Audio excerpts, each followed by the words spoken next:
আমার কথা শোনা যাচ্ছে?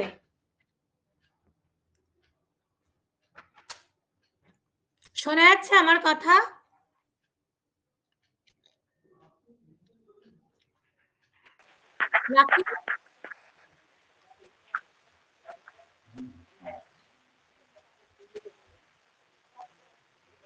ইন্দ্রনীল, সায়ন্তন, তরুণ, আমার কথা শোনা যাচ্ছে?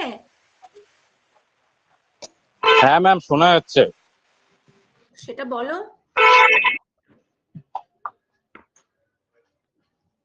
ম্যাম, তরুণ কোনো আমাকে প্রশ্ন করলেন? বলো। কোনো প্রশ্ন করলেন এর আগে ম্যাম? ওই কথা শোনা যাচ্ছে কিনা সেটা নিয়ে প্রশ্ন করেছিলাম। হ্যাঁ ম্যাম, শোনা যাচ্ছে কথা। ওকে, আচ্ছা, আমাকে আগের দিনকে তরুণ অনেকগুলো প্রশ্ন করেছিল। তরুণ অন আছো? শুনছো আমার কথা? ওকে, ফার্স্ট প্রশ্ন ছিল যে নাল ফুল মানে কি? নাল ফুল জলে জন্মায়, ওই শাপলার মতন, অনেকটা শাপলার কাছাকাছি হয়, ঠিক আছে? তো পদ্ম না, অনেকটা শাপলা ফুলের মতো হয়, এটা একটা জলজ ফুল, নাল ফুল। তারপরে হচ্ছে যে তুমি আরেকটা প্রশ্ন করেছিলে যে তারই পরে, এই তারির পরে উপরে হচ্ছে যে কমা আছে, তারপরে পরে আছে, তাহলে এটা লিখেছিল যে significance of comma. Significance of কমা এটাই যে ওটা তারই উপরে হবে। হ্যাঁ, অনেক সময় আগেকার দিনে, মানে আগেকার বাংলায় কি হতো, উপরে না লিখে ওই হ্রস্বটা অমিট করে দিয়ে সেখানে তার পরিবর্তে ওই একটা অ্যাপোস্ট্রফি এস দিয়ে দিত, দিয়ে লিখে দিত তারই পরে, ঠিক আছে, উপরে লিখতো না।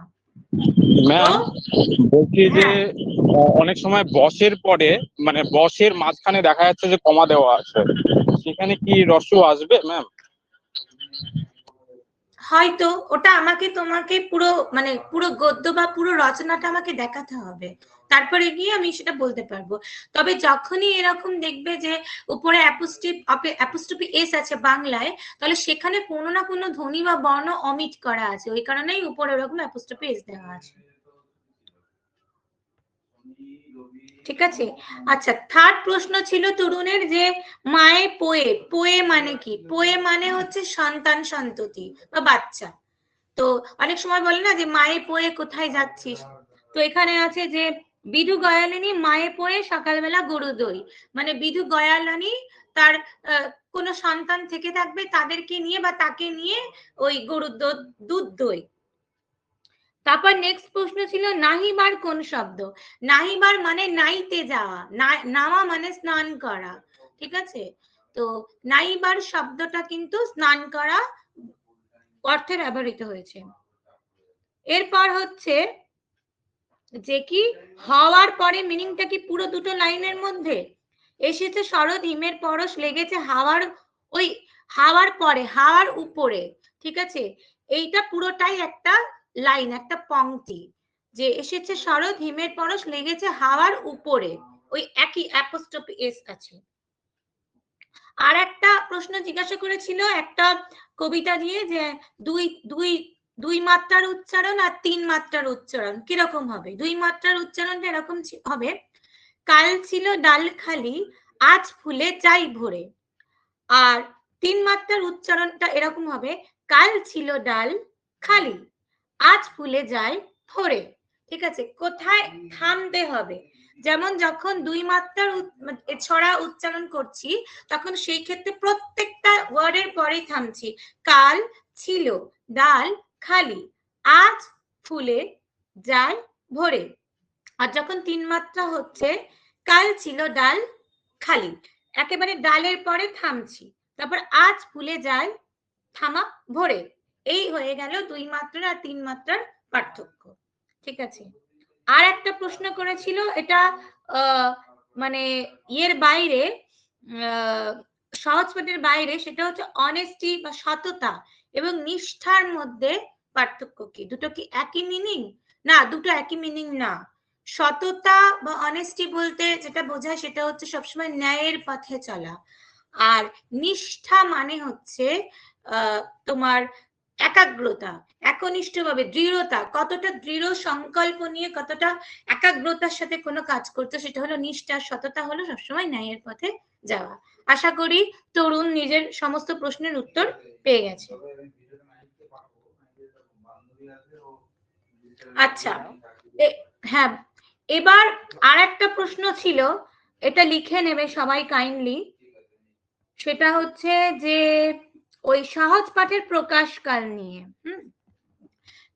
প্রকাশকাল বা মুদ্রণ, প্রকাশকাল তো দেয়নি, মুদ্রণটা দিয়েছে। তো সহজ পাঠের প্রথম ভাগের মুদ্রণ, প্রথম মুদ্রণ হয়েছিল বৈশাখ মাসের 1337 সালে। এটা লিখে নিও, বৈশাখ মাসের 1337 সালে এটা হলো সহজ পাঠের প্রথম ভাগের প্রথম মুদ্রণ।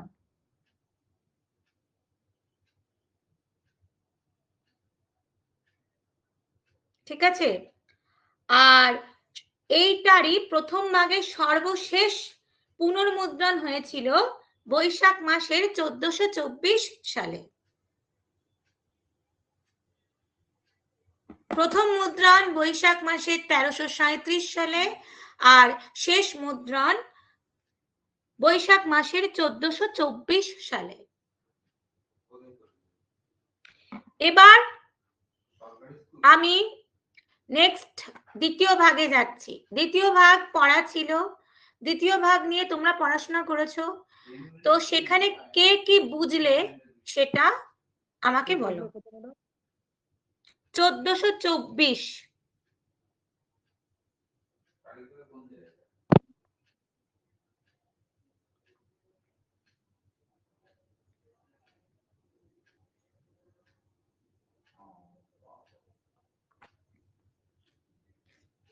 লেখা হয়ে থাকলে চলো আলোচনা শুরু করো। সহজ পাঠের দ্বিতীয় ভাগ পড়ে কি বুঝলে?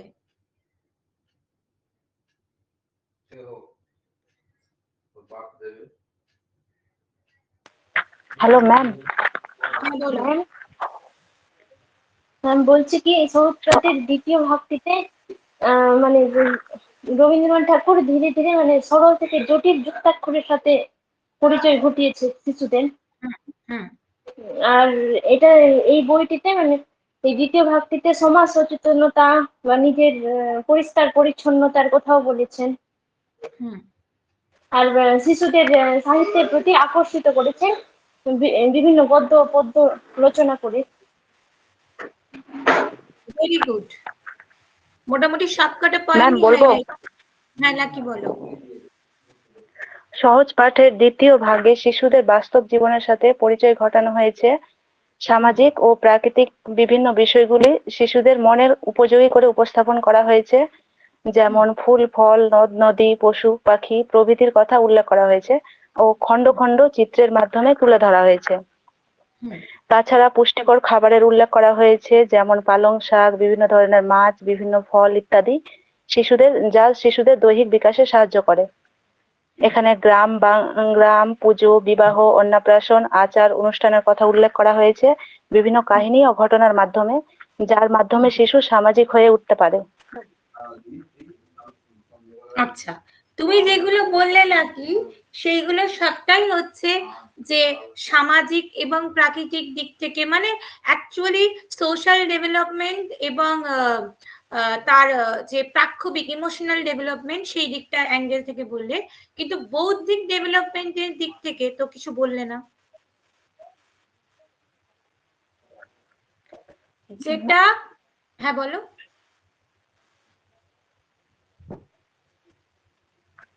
তুমি যেগুলো দেখেছো বা পড়েছো বা অবজার্ভ করেছো সেগুলো খুব ভালো, ঠিক আছে, নো ডাউট, সেখানে কোনো ভুল নেই।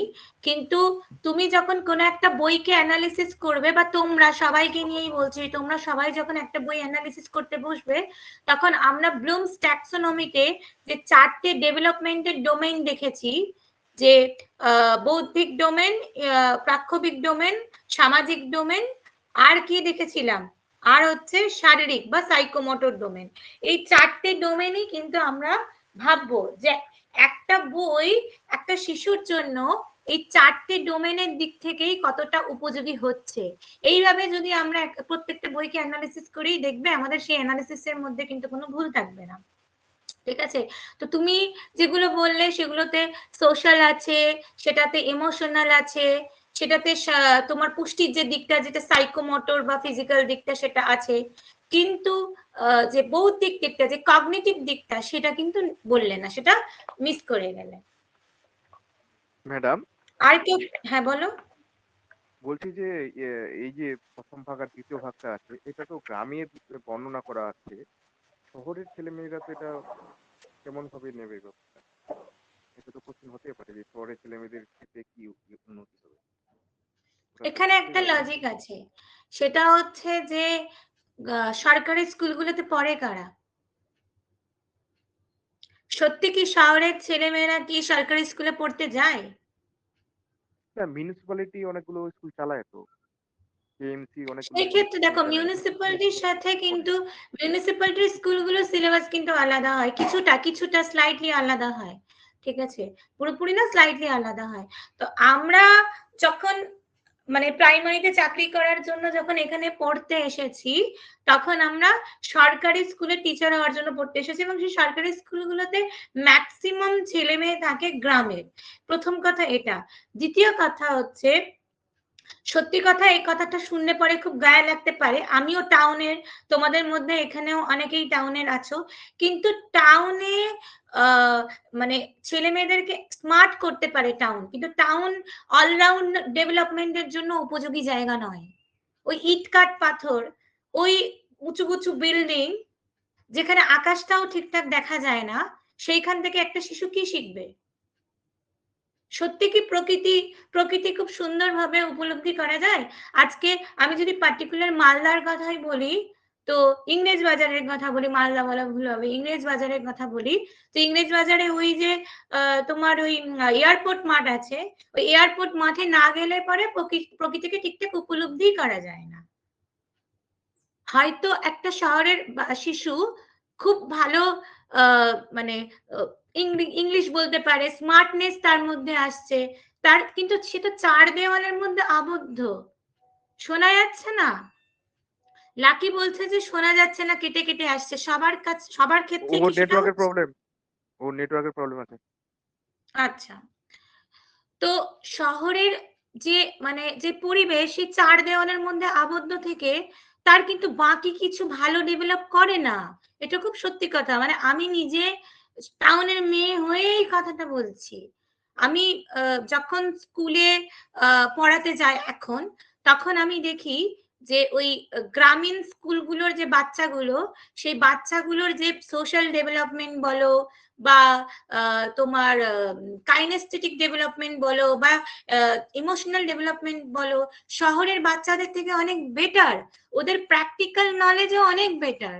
ওরা শুধু একটা জায়গায় পিছিয়ে আছে, সেটা হচ্ছে কগনিটিভ ডেভেলপমেন্টে। কারণ কগনিটিভ ডেভেলপমেন্টের উপযোগী ওদের পরিবেশ নেই। আর এই কথাটা বলতে আমার কোনো অত্যুক্তি নেই, সেটা যে যা ভাবতে পারে ভাববে। প্রাইমারি স্কুলের টিচাররা চেষ্টাও করে না। ঠিক আছে? ওদেরকে খুব তুচ্ছভাবে মানে যারা আর কি টিচার আছে, তারা ম্যাক্সিমাম, সবাই না, কিছু জন অবশ্যই ভালো, তো ম্যাক্সিমাম কি করে, ওই স্কুলে যায়, স্কুলে গিয়ে বসে, স্কুল থেকে বাড়ি চলে আসে। চেষ্টাই করে না ওদেরকে ওদের উপযোগী করে পড়ানো। আর ইনফ্রাস্ট্রাকচারের দোহাই দিয়ে ওদেরকে মানে একেবারে অন্ধকারে ঠেলে দিচ্ছে দিনের পর দিন।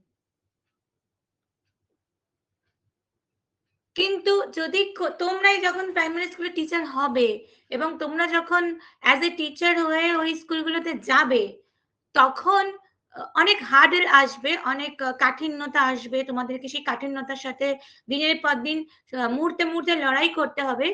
কিন্তু তারপরেও তোমরা যদি সঠিকভাবে কাজ করতে পারো, তাহলে বাচ্চাগুলো প্রচন্ড ভালোভাবে রেসপন্স করে। এই গতকালকে আমাকে 5টা বাচ্চা বলেছে যে যে ওদের ওখানে বাড়ি, মানে ওদের ওখানে ওরা চাইলে ওদের দাদুকে বলবে আমাকে জমি দিয়ে দেবে, ওই জমিতে আমি যেন বাড়ি করে ওখানে সেটেল করি, তাহলে ওরা রবিবারেও আমার ক্লাস করতে পারবে। মানে বাচ্চারা রবিবারেও স্কুলে আসতে চাইছে। একটা পয়েন্ট।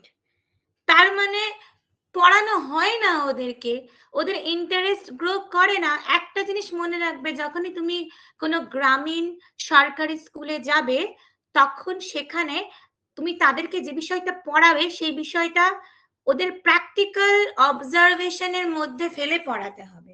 ওরা ওই ছাপোষা পড়াশোনা নেবে না। এই যে আমি তোমাদের 12 জনকে বা 13 জনকে বসিয়ে লেকচার দিচ্ছি, তোমরা শুনছো, ওরা শুনবে না এটা। ওদেরকে অ্যাক্টিভিটির মধ্যে দিয়ে পড়াতে হবে। আর ওরা ডেইলি লাইফে যে জিনিসগুলো অবজার্ভ করছে সেই অবজারভেশনের ছাঁচে ফেলে ওদেরকে পড়াতে হবে, তাহলে ওরা সব থেকে ভালো রেসপন্স করবে। যেমন উদাহরণ দিই তোমাকে, ইংলিশে হ্যাভ হ্যাজ ক্লাস 2 তে আছে হ্যাভ হ্যাজ।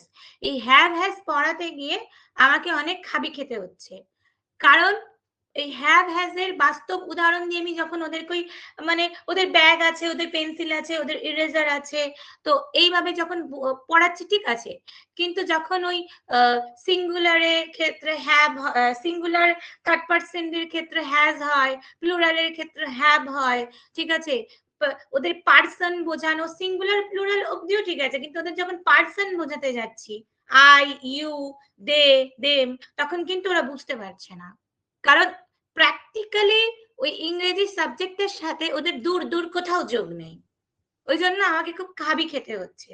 আর ওই ক্ষেত্রে টিএলএমও কি ব্যবহার করব আমি কোনো আইডিয়া পাচ্ছি না, ঠিক আছে। কিন্তু যে টপিক গুলো বাস্তব এনভায়রনমেন্টের সাথে রিলেটেড, ওদের বাস্তব, ওরা বাস্তবে বাড়ির পরিবেশে যেটা দেখছে, ওরা বাস্তবে এমনি আশেপাশে সোশ্যাল পরিবেশে যেটা দেখছে, সেটার সাথে ওদের রিলেশন আছে, সেইগুলো বোঝাতে কিন্তু খুব ইজিলি ওরা বুঝে যায় এবং ওই বিষয়গুলোর প্রতি ওদের চরম পরিমাণে আগ্রহ থাকে, ঠিক আছে। তো এই জায়গাটা তরুণ যে প্রশ্নটা করলো যে ম্যাম তাহলে এই বইগুলো তো সহজ পাঠে গ্রামের পরিবেশের আছে, শহরের পরিবেশের তো কোনো চিত্র নেই। শহরের পরিবেশের চিত্র থাকবে না, কারণ শহরের পরিবেশ গ্রামীণ পরিবেশের মতো একটা শিশুর অলরাউন্ড ডেভেলপমেন্টের মতন উপযোগী হয় না। কথাটা শুনতে খুব খারাপ লাগলেও এটাই বাস্তব। এবার বলো, আর কেউ নতুন এই সহজ পাঠের দ্বিতীয় ভাগটা পড়ে আর কোনো কিছু নতুন বিষয় উদ্ঘাটন করতে পেরেছো?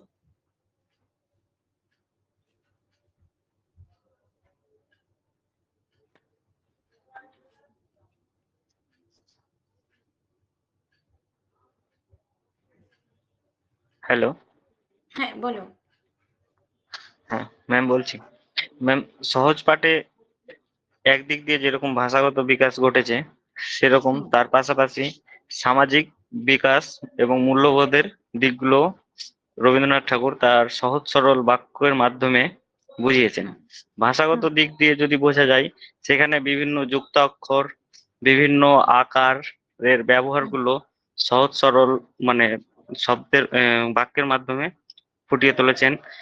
এই ভাষাগত দিকের সাথে সাথেই বিভিন্ন পারিপার্শ্বিক পরিবেশের যে গ্রাম বাংলার যে চিত্র, পরিবেশের বিভিন্ন যে উপাদান, সেগুলোর সাথে শিশুদের পরিচয় ঘটিয়েছেন।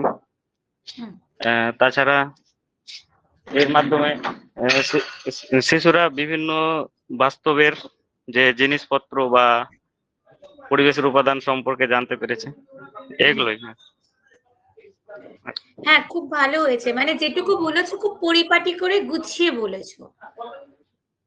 আচ্ছা, ঠিক আছে। আর কেউ কিছু বলবে?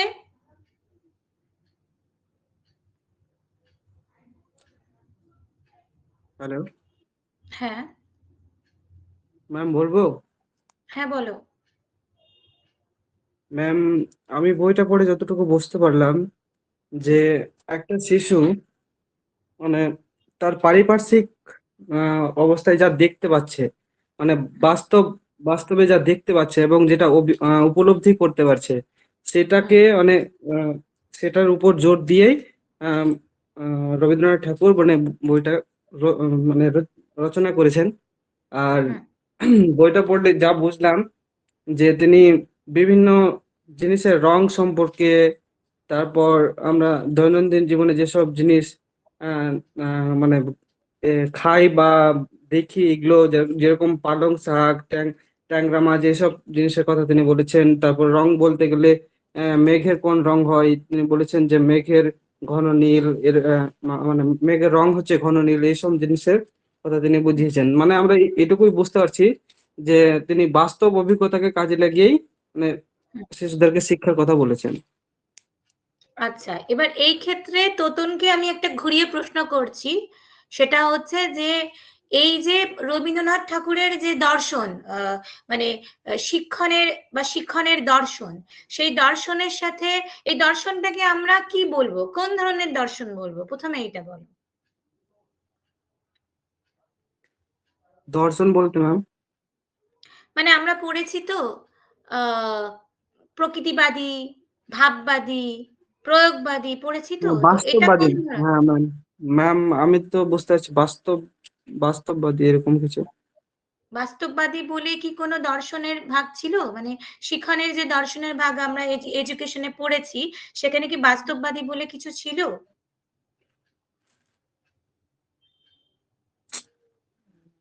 আর কেউ বলতে পারবে? Practical method.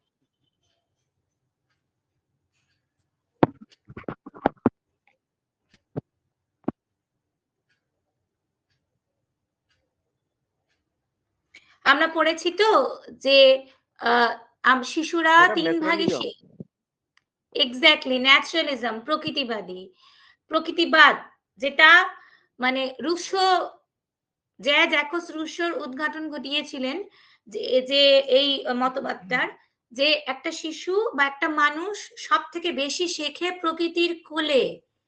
আর আমরা জানি রবীন্দ্রনাথ ঠাকুরও স্বয়ং এই প্রকৃতিবাদেরই সমর্থক ছিলেন। তারও মনে হয়েছে বা তিনারও মনে হয়েছে যে আমরা সব থেকে বেশি পরিপূর্ণভাবে শিখতে পারি এবং অলরাউন্ড ডেভেলপমেন্ট আমাদের হতে পারে প্রকৃতির কোলে। এটা কিন্তু প্রকৃতিবাদ বা ন্যাচারালিজম। এবং সহজ পাঠ বই সে যে কোনো ভাগই হোক, প্রত্যেকটা ভাগই কিন্তু গোটাটাই এই ন্যাচারালিজম বা প্রকৃতিবাদের উপর নির্ভর করে কিন্তু রচনা করা হয়েছে। সেখানে ভাববাদ নেই, সেখানে প্রয়োগবাদও নেই। ভাববাদ যদিও বা কিছু কিছু পাওয়া যায়, কারণ রবীন্দ্রনাথ ঠাকুরের দর্শনে ভাববাদ এবং প্রকৃতিবাদের সমন্বয় দেখা যায়, কিন্তু সেটা আমরা মানে সহজ পাঠের ৩য় ভাগ থেকে আমরা দেখতে পাবো প্রকৃতিবাদ এবং ভাববাদের সমন্বয়। এটা কিন্তু খুব গুরুত্বপূর্ণ প্রশ্ন যে রবীন্দ্রনাথ ঠাকুর যে সহজ পাঠ বই রচনা করেছেন, সেই সহজ পাঠটা কোন দার্শনিক মতবাদের উপরে নির্ভর করে তৈরি করা হয়েছে, আর এই রকম দার্শনিক মতবাদের সমর্থক আর কারোর নাম জানো? তো এই প্রশ্নটা কিন্তু খুব ইম্পর্টেন্ট প্রশ্ন, এবং এই প্রশ্নটাকে পারলে খাতায় নোট ডাউন করে রেখে দেবে। আচ্ছা, এবার নেক্সট আমি একদম মানে চ্যাপ্টার টু চ্যাপ্টার ধরে ধরে বলছি। দেখো, প্রথম হলো হ্যালো, হ্যাঁ বলো বলো। আমি বুঝতে পারলাম না প্রশ্নটা কি হবে।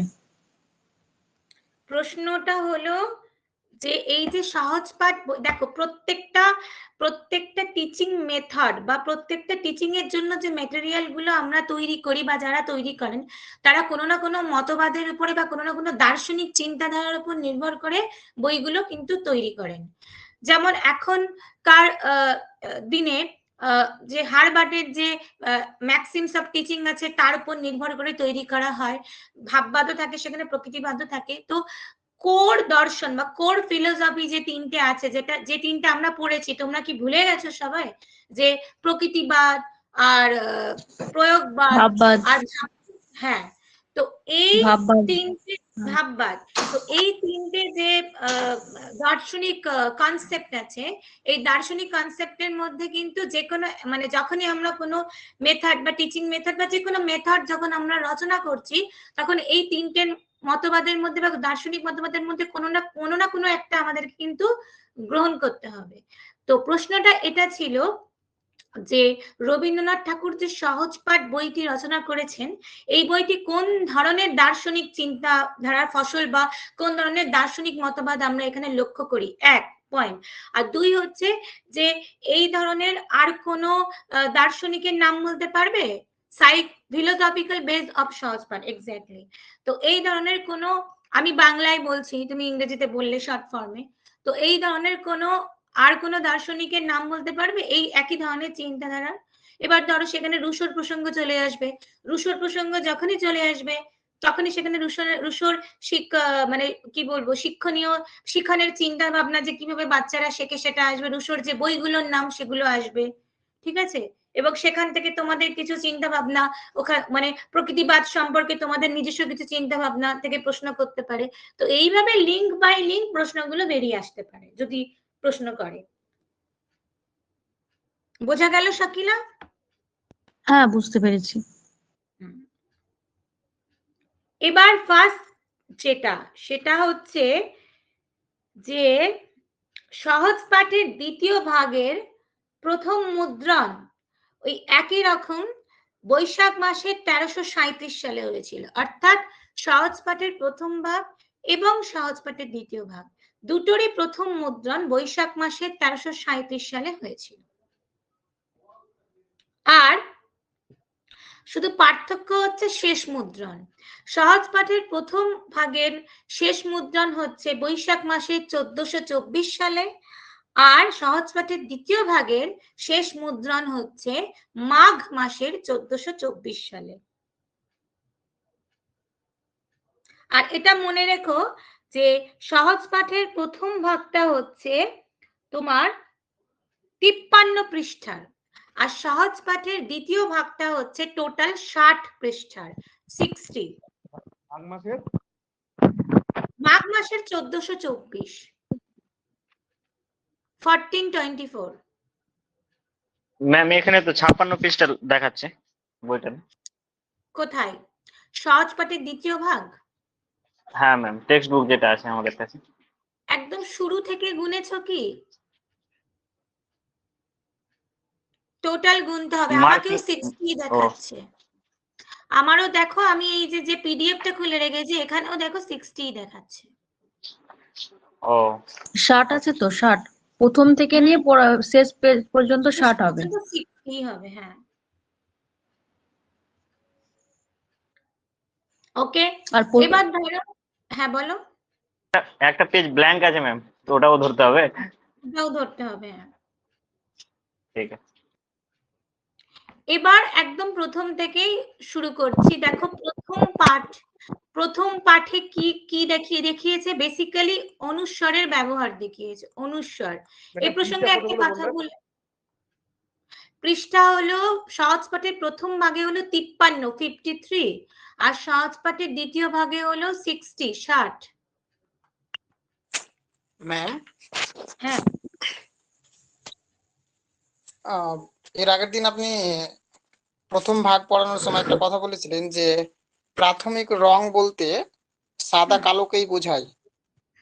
সাদা কিন্তু আমি কালো একটা পিডিএফ এ দেখলাম, তো ওখানে দেখাচ্ছে আপনার লাল, হলুদ আর নীল দেখাচ্ছে প্রাথমিক রং। নীল? হ্যাঁ, এখানে বলছে যে প্রাথমিক রং। নীল তো হবেই না। কোশ্চেনটাই বলছে প্রাথমিক রংগুলির নাম। বলেন। নীল কেন নয়?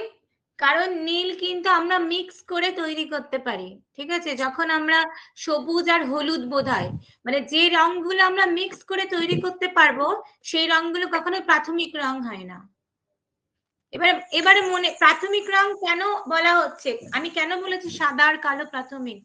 প্রকৃতির মধ্যে সব থেকে বেশি দেখতে পাবে কিন্তু সাদা আর কালো, ঠিক আছে? এই জন্য সাদা আর কালোটাকে প্রাথমিক বলেছি আমি। হ্যাঁ ম্যাম, আপনি বলেছিলেন। হ্যাঁ, এবং হ্যাঁ, আপনি বলেছিলেন তো, আমি দেখলাম। হলুদ আর লালও প্রাথমিক, হলুদ আর লালও প্রাথমিক, কিন্তু নীল প্রাথমিক নয়, ঠিক আছে? নীলটা প্রাথমিক। দেখো, আমরা গুগল সার্চ করব, আমরা ইউটিউব সার্চ করব অবশ্যই, কিন্তু আমাদের সার্চ করে মানে দেখতে হবে যে যেগুলো আমরা সার্চ করছি তার অরিজিন গুলো ঠিকঠাক আছে কিনা, কারণ অজস্র ভুলভাল উইকিপিডিয়া অজস্র ভুলভাল উত্তরও দেয়, কিন্তু ওটাকে আমাদেরকে আবার কি বলবো যাচাই করে দেখে নিতে হবে যে কোথায় কি ঠিকঠাক আছে। আবার এক একটা প্রশ্নের মানে ভেরিয়াস দিক থাকে, যেমন হয়তো সাইন্টিফিক্যালি তুমি যেটা বলছো সেটা ঠিক, সাইন্টিফিক্যালি ঠিক আছে, কিন্তু আমি যখন মানে প্রকৃতির দিক থেকে উত্তরটা দিচ্ছি, তখন আমি যেখানে মানে আমার এটাও সাইন্টিফিক্যালিও আমি যেখানে পড়েছিলাম আমার মনে আছে যে সাদা কালো লাল হলুদ বলেছিল। তো সাইন্টিফিক্যালি আমি একবার সার্চ করে দেখে নেব, আবার কোনো বিশ্বাসযোগ্য আর কি উৎস থেকে দেখে নেব। কিন্তু আমি সাদা কালো রংটা যেহেতু বলেছিলাম, সেটা হলো এই কারণেই বলেছিলাম কারণ প্রকৃতিতে আমরা সব থেকে বেশি যে দুটো রং প্রাথমিকভাবে দেখতে পাই সেটা কিন্তু সাদা আর কালো। আচ্ছা, এবার সবাই আমাকে বলো যে এই যে এটা আছে, এই যে এইটা কি, এটাকে কি বলে?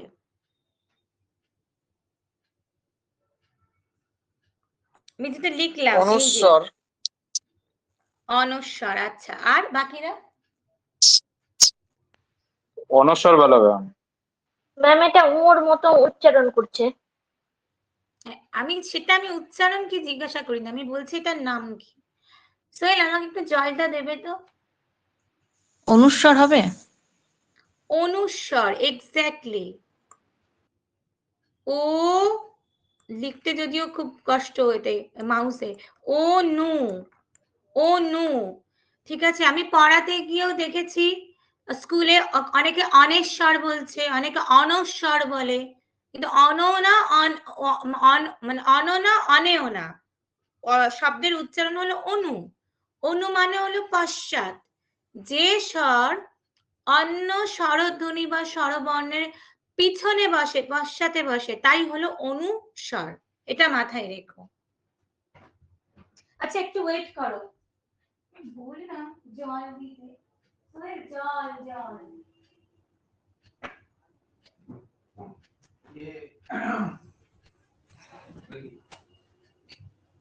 ওই যে বড় বোতলটাতে। অনু এটা মাথায় রেখো, নট নট অনি।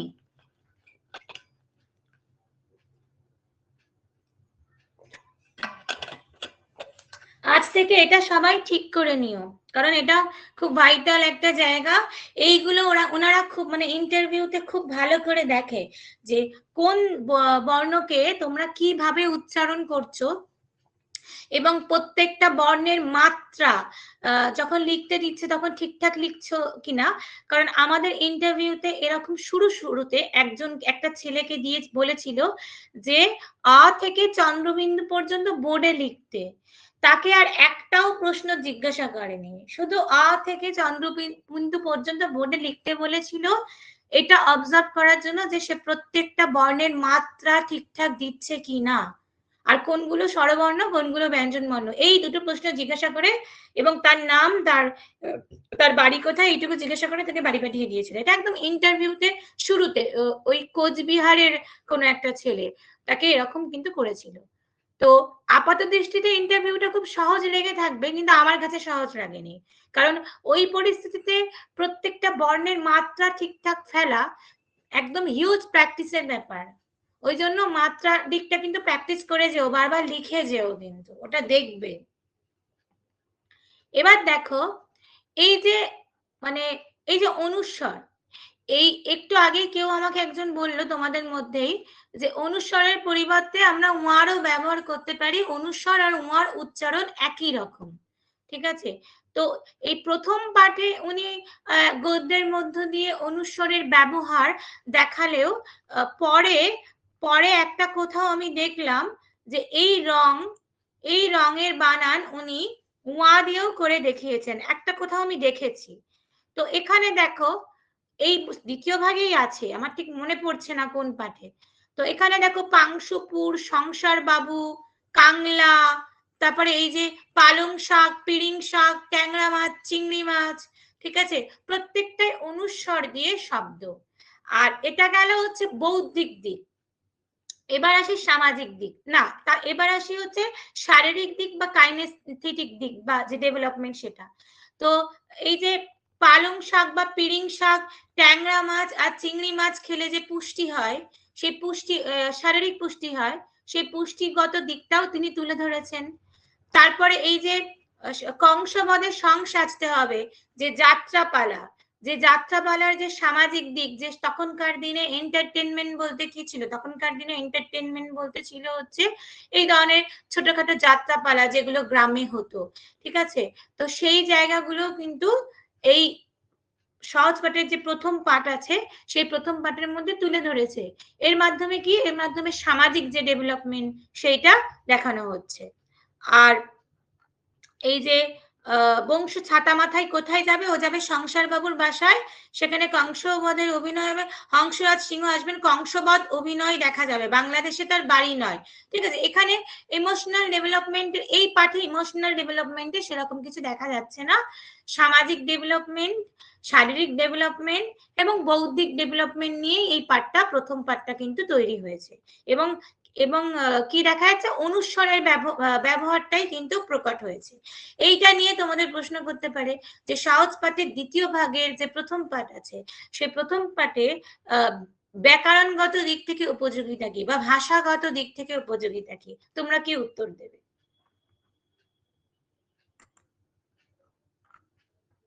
বলো, তোমরা কি উত্তর দেবে?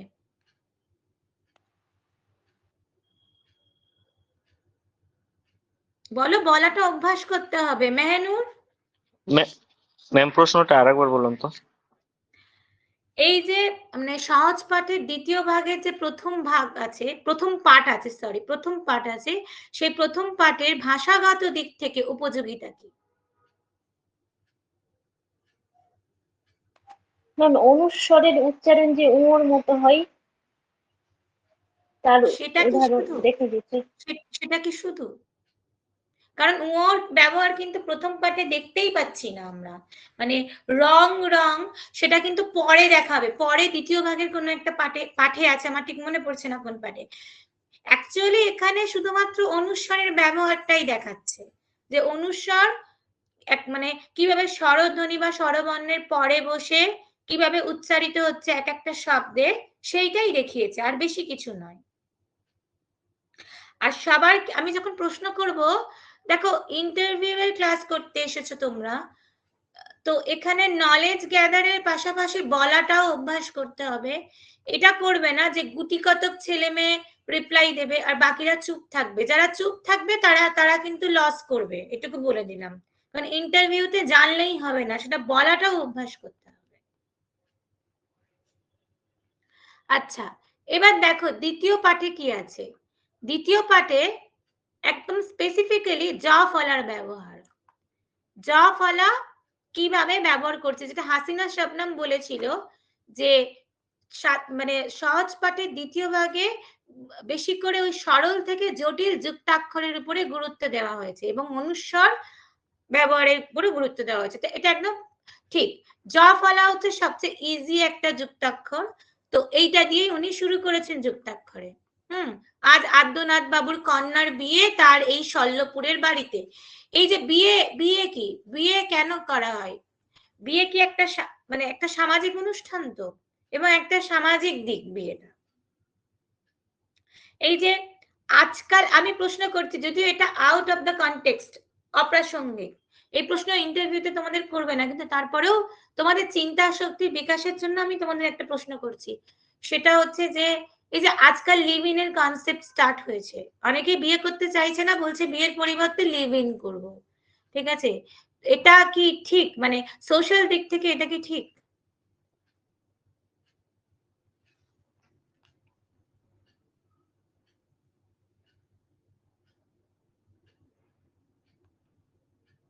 কেউ কিছু বলবে না? আমার মতে এটা ঠিক হচ্ছে না। কেন?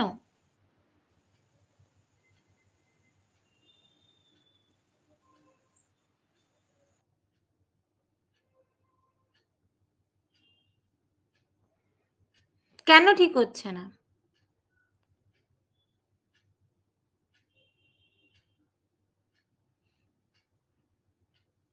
কেউ বলবে না? আয়ান, ইন্দ্রনীল, কুনাল, লাকি, পরিতোষ, মেহনুর, শাকিলা। অ্যাকচুয়ালি কি বলুন তো, লিভ ইন সম্পর্কে আমরা তো সবটাই পাই, একজন সাপোর্টার হিসাবে পাই, মেন্টালি ফিজিক্যালি এভরিথিং পাচ্ছি, সেক্ষেত্রে আমার মনে হয় সোশ্যালি ম্যারেজটা করে নিলে বেশি ভালো। তার মানে এখান থেকে হুম। একটা উত্তর পাওয়া যাচ্ছে যে লিভ ইনে কি থাকে না, লিভ ইনে সোশ্যাল স্বীকৃতিটা থাকে না, তাই তো? হ্যাঁ এবার হ্যাঁ ওটা ভালো। হুম। এবার এবার এবার এটা নিয়েই ভাবতে হবে, ভাবা অভ্যাস করতে হবে তোমাদের, যে সোশ্যাল স্বীকৃতি থাকছে না, মানে আমরা কিন্তু সামাজিক জীব, আমরা মানুষ হিসাবে সেটা কিন্তু ভুলে যাচ্ছি, সেটা শুধু বিয়ের দিক থেকে না, প্রত্যেকটা ক্ষেত্রে আমরা কিন্তু সামাজিক জীব। সমাজ থেকে আমরা ডিট্যাচড হয়ে কিন্তু কোনোদিন সম্পূর্ণভাবে ভালো থাকতে পারবো না। আমি থাকতে পারি না। সদ্য একটা সদ্য মানে রিসেন্টলি একটা বই পড়া শুরু করেছি, যদিও বইটা খুব যে ভালো লাগছে আমার তা না, তবে আমি সবে শুরু করেছি। তো সেখানে ইকিগাই বইটার নাম। তো ওই বইটাতে বলছে যে যে সমস্ত মানুষ বেশি সোশ্যাল, মানে সোশ্যালি কন্ট্যাক্ট করে এবং সোশ্যাল কাজের মধ্যে নিজেকে নিমজ্জিত রাখে, তাদের আয়ু অনেক বেশি। ঠিক আছে, আনসোশ্যাল যারা, তাদের থেকে সোশ্যাল যারা, তাদের আয়ু অনেক বেশি। এবার তোমরা অনেকেই বলবে যে ম্যাম আমরা তো টেটের মানে চাকরির অ্যাসপিরেন্ট, তো আজকাল সোশ্যালি এত আঘাত পাই, যার জন্য সোশ্যালি নিজেদেরকে ডিটাচ রেখে দিয়েছে। ঠিক আছে, যতদিন না চাকরি পাচ্ছ ততদিন ডিটাচ রাখো, কিন্তু চাকরি পাওয়ার পর সেটা করো না। কারণ সোশ্যাল ডেভেলপমেন্টটাও আমাদের শারীরিক এবং মানসিক দিক থেকে বেঁচে থাকার জন্য খুব বেশি জরুরি। কেউ কিন্তু সোশ্যালি ডিটাচড হয়ে ভালো থাকতে পারে না, বিপুল অর্থ নিয়েও কিন্তু ভালো থাকতে পারবে না, এটা মাথায় রেখো। এবার মানে আমি যে এই প্রশ্নগুলো জিজ্ঞাসা করছি, এই প্রশ্নগুলো কিন্তু তোমাদের চিন্তা শক্তির বিকাশ ঘটানোর জন্য। আমি বারবার বলছি সেখানে সবাই পার্টিসিপেট করো, বলা অভ্যাস করো, না হলে ইন্টারভিউতে সমস্যা হবে, কিচ্ছু করতে পারবো না। আমরা যদি সোশ্যাল থেকে ডিটাচ হয়ে যাই, মানে আলাদা হয়ে যায় এক সময়, তো হয়তো বা এক বর্তমান সময়ের কথা বলি যে গ্রাম্য এলাকা থেকে বা পারিবারিক কিছু রিলেটিভস যারা রয়েছে তাদের থেকে অনেক কুকথা শুনি, মানে খারাপ কিছু শুনি, সেক্ষেত্রে আমাদের মনে হয় যে আলাদা থাকাই ভালো। কিন্তু আমরা অ্যাকচুয়ালি ভালো থাকতে পারি না। সবার সঙ্গে যদি হাসি খুশি থাকি বা একে অপরের যদি কথা শেয়ার হয়, ওখান আমরা কিন্তু কথা বলতে বলতে নর্মালি অনেক কিছু শিখতে পারি, সেখান থেকে আমরা অনেক কিছু থেকে বঞ্চিত হয়ে যাচ্ছি। তাই আমাদের সোশ্যালটাকেও মেনে চলা উচিত বা সবার সঙ্গে মিলেমিশে থাকাটা উচিত। আর আমরা যেমন ছোট বাচ্চাদের বলা বলা হচ্ছে যে সবার সঙ্গে মিলেমিশে খেললে, মানে আমরা খেলার মাঠে সব থেকে ল্যাঙ্গুয়েজ ডেভেলপমেন্টটা বেশি হচ্ছে। সেটা কেন? নিশ্চয়ই ওখান থেকে কিছু না কিছু শিখতে পারছি বলেই তো। একা থাকলে কিন্তু পারে না। আমার একটা কাকুর ছেলে আছে, ও একটু অ্যাবনর্মাল টাইপের, আর একটা পাড়ার একটা ভাই আছে অ্যাবনর্মাল। ওকে কিন্তু যে পাড়ার ভাইটাকে সবার সঙ্গে মিশতে দেওয়া হয়, কি সুন্দর নর্মাল একটা বাচ্চার মতো হয়ে উঠিনি, কিন্তু আর কিছুদিন গেলে হয়তো বা হয়ে যাবে। কিন্তু ওর ভাইটাকে আমার সব সময় বাড়ির মধ্যে রাখে। ও আরো অনেকটাই মানে কেমন যেন একটা হ্যাঁ হয়ে গেছে। সেক্ষেত্রে ওর ওর আমি একদিন কাকিমাকে বলছিলাম যে সবার সঙ্গে খেলতে দাও, বলছে না না কোথায় চলে যাবে। তো আমি মনে করি যে আমাকে দেখে রাখলে, এমনি তো নর্মাল বাচ্চাগুলোকে আমাদেরকে দেখে রাখতে হয়, তখন একটু বেশি দেখে রাখবে। বলছে না, আমি মনে করি যে সবার সঙ্গে যদি মিলেমিশে, মানে সমাজের সঙ্গে মিলেমিশে থাকলে আমাদের বেশি উপকার। আচ্ছা, তাহলে এখান থেকে আমি একটা প্রশ্ন করি, সেটা হচ্ছে হ্যাঁ। যে এই যে সোশ্যাল কন্ট্রাক্ট, এই সোশ্যাল কন্ট্রাক্ট বলা ভুল হবে, সোশ্যাল কন্ট্যাক্ট, এই সোশ্যাল কন্ট্যাক্টের সাথে ইনক্লুসিভ এডুকেশনের কি কোনো সম্পর্ক আছে? আছে, কি ধরনের অবশ্যই সম্পর্ক আছে। আমি মনে করি যে আমরা খেলার মাঠে যখন যাই, কেউ নর্মাল বাচ্চা যাচ্ছে, অ্যাবনর্মাল বাচ্চা যাচ্ছে, সবাই ওখান থেকে যখন নর্মাল বাচ্চাটা অ্যাবনর্মাল বাচ্চার কাছে মানে কিছু শিখতে পারছে, ওর আর অ্যাবনর্মাল বাচ্চাটা নর্মাল বাচ্চার থেকে কিছু শিখতে পারছে। তো ইনক্লুসিভ এডুকেশনে বলা আছে সবাই, মানে সব প্রতিবন্ধী বাচ্চা নর্মাল বাচ্চা একসঙ্গে পড়াশোনার অধিকার রয়েছে। হ্যাঁ, সেখানে তো ওরা পাচ্ছে। অধিকারটা হঠাৎ করে দেওয়া হলো ম্যাডাম, হ্যাঁ, তো হঠাৎ করে একটু হয়তো সংকোচ বোধ করবে, কিন্তু একটা সময় পর দেখা যাবে ওরা ঠিক হয়ে গেছে। আচ্ছা। ম্যাডাম, তরুণ কিছু প্রশ্ন করছেন, হ্যাঁ বলো। এই যে ইনক্লুসিভে তো এটাই বেস, সোশ্যাল ইন্টারেকশনটাই তো বেস। হ্যাঁ হ্যাঁ। এক্স্যাক্টলি, ওই জন্যই প্রশ্নটা আমি করেছি ওখানে তো যে বলা হয়েছে যে ইনক্লুসিভ বাচ্চাদেরকে এডুকেশন। সেগ্রিগেশন করা যাবে না। হুম হুম না, সবাইকে একসঙ্গে মিলেমিশে খেলতে হবে, থাকতে হবে, পড়তে হবে। এই সোশ্যাল ইন্টারাকশনটা তাহলে কতটা উপযোগী একটা জায়গা ভাবো, যে সেখানে তোমার মানে অ্যাবনর্মাল বাচ্চা যারা আছে সেই অ্যাবনর্মাল বাচ্চাদের জন্য কিন্তু এই মানে সোশ্যাল ইন্টারাকশন যাতে তারা করতে পারে তার জন্য তাদের নর্মাল স্কুল বা ইনক্লুসিভ এডুকেশনের কথা বলা হচ্ছে।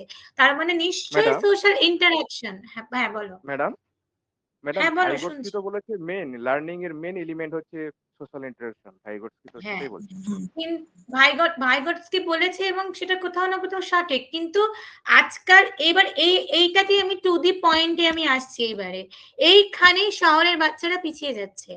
শহরের বাবা মারা তাদের তাদের বাচ্চাদেরকে চার দেওয়ালের মধ্যে আবদ্ধ রাখছে, নিজেরা সোশ্যালি ইন্টারঅ্যাক্ট করে না। ওই হাই প্রোফাইলের ক্ষেত্রে ওই একটা দুটো পার্টিতে যাচ্ছে, সেখানে নিজেরা হয়তো যাচ্ছে বা বাচ্চাদের নিয়ে যাচ্ছে, বা হয়তো সপ্তাহে একদিন প্লেগ্রাউন্ডে খেলতে দিচ্ছে।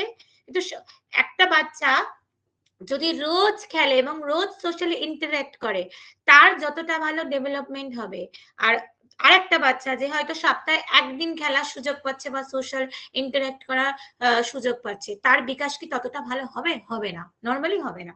তো এই জায়গাটাতে কিন্তু ফোকাস করতে হচ্ছে, এবং যে কারণে মানে আমি ইন্টারভিউ নিয়ে আলোচনা করছি, যে কারণে সমাজে অপরাধ প্রবণতা এবং মানে স্বার্থপরতা ভীষণ ভীষণ ভাবে বেড়ে যাচ্ছে। ঠিক আছে?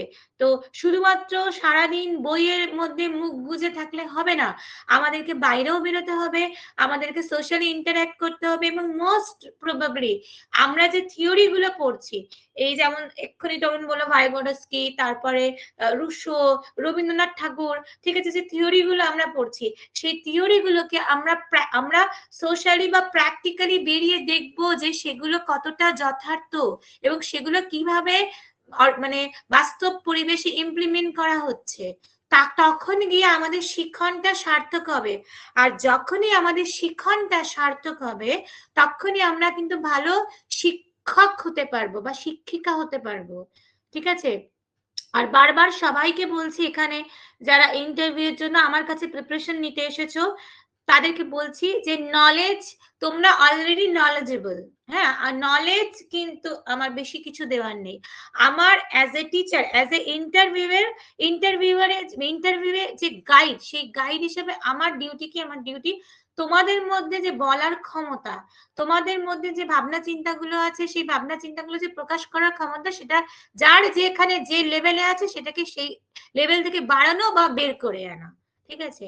তো নলেজ, যারা ভাবছো যে আমরা ইন্টারভিউতে নলেজ গেইন করে নেব, বলার কোনো প্রয়োজন নেই, আমি সরাসরি বলছি তারা এসো না। কারণ নলেজ গেইন করে কিচ্ছু হবে না যদি তোমরা বলাটা অভ্যাস না করো। এখানে গুটি কতক জন আছে, যেমন হাসিনা, ইন্দ্রনীল বলে, কিন্তু আজকে জানি না কেন চুপি আছে, হয়তো অন্য বাইরে আছে, কাজে ব্যস্ত। ওই জন্য একটু প্রবলেম হচ্ছে। হ্যাঁ আমি বুঝতে পারছি। আচ্ছা, আর হচ্ছে পরিতোষ, লাকি, শাকিলা আর সায়ন্তন গতদিন বলেছিল কিন্তু আজকে একদম সাইলেন্ট। তো এরকম শুভেন্দু, শুভেন্দু আজকে চুপচাপ আছে জানি না কেন। তো আর তোতন, রহিম, এরকম গুটি কতক, হ্যাঁ রেকর্ড করা হচ্ছে। তো এরকম গুটি কতক জন কিন্তু পার্টিসিপেট করে, ম্যাক্সিমামই, যেমন কুনাল পার্টিসিপেট করে না, মেহনুর পার্টিসিপেট করে না, ঠিক আছে, আয়ান পার্টিসিপেট করে না। তো বলাটা অভ্যাস করো, না হলে কিন্তু ইন্টারভিউ এর ক্লাস করে কোনো লাভ হবে না, ওখানে গিয়ে পুরো খাবি খেতে হবে। এবার দেখো যে এই দ্বিতীয় পার্টে কিন্তু জ ফলার ব্যবহার দেখানো হয়েছে, এবং বিয়ের মতো একটা সোশ্যাল, যেটা সামাজিক একটা উৎসব বা সামাজিক একটা অনুষ্ঠান, সেই সামাজিক অনুষ্ঠানের প্রিপারেশন নিয়ে আলোচনা করা হয়েছে। যে এবং বরের ভাই কোন কলেজে পড়ে এবং দুই ভাই আরেক ভাই স্কুলে পড়ে, যেটা আর কি আমরা মানে বরের কোনো বিয়ে হচ্ছে সেখানে আমরা জানতে চাই যে বর কি করে এবং বরের ফ্যামিলিতে যারা আছে তারা কি করে। তো সেইগুলোকে নিয়ে আলোচনা করা হয়েছে, এবং সঙ্গে সঙ্গে তার সাথে জ ফলার ব্যবহারটা তিনি দেখিয়েছেন। এবং এখানে তাহলে যেমন সামাজিক একটা দিক দেখানো হচ্ছে, সেরকম বৌদ্ধিক একটা জ ফলার ব্যবহার, একটা ভাষাগত বৌদ্ধিক দিকও দেখানো হচ্ছে।